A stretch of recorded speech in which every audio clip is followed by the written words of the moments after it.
I've said to a few people already, it's hard to speak in a venue as nice as this without feeling more important than you really are.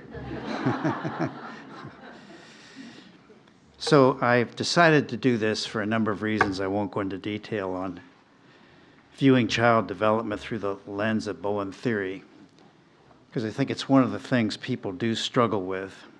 First of all, not often appreciating that Bowen theory really has a developmental theory component and how it distinguishes itself from other theories of human development. So I thought of this as the essence of the idea. You can't orbit the moon without picking up kinetic energy from the moon.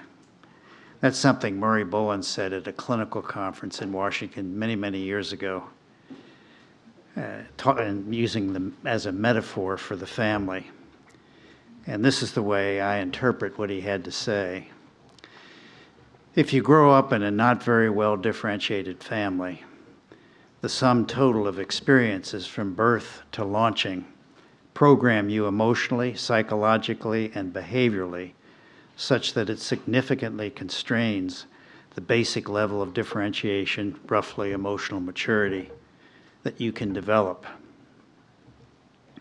Based on nuclear family emotional process and other variables, some offspring can develop a little more differentiation than the parents, some less, and some about the same.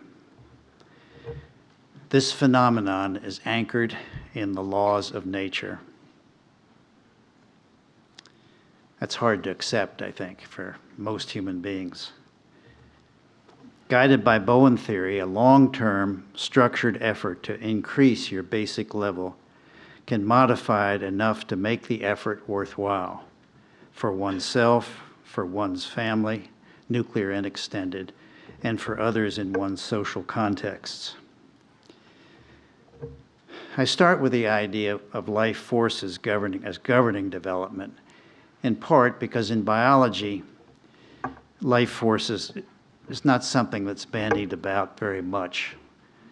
But it's a very important core of Bowen theory. The idea being that relationships function as if is important. It's a concept.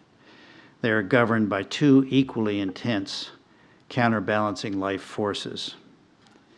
So the diagram below shows that within the individual, male on the left, female on the right, that the life forces contain processes, manifest in processes related to subcortical brain activity as well as cortical and the interrelationship between the two, and that's going on in both people.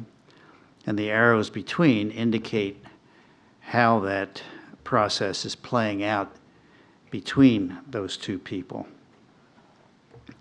So as was stressed yesterday, the concept was arrived at inductively from observing human relationships. So it's not a fixed reality necessarily, but a concept, but an important one in the theory. So as has been discussed, and this is one of my favorite definitions of Dr. Bowen's definitions for individuality and togetherness, that one is a built-in life growth force toward individuality and the differentiation of a separate self, and the other an equally intense emotional closeness. That would be the togetherness side. I like this definition, built-in life growth force toward individuality and the differentiation of a separate self, because I think it shows that it's more than a psychological process, even though it has psychological components. So the first area I'm going to talk about is where did this theory come from? And these concepts are based on observational research.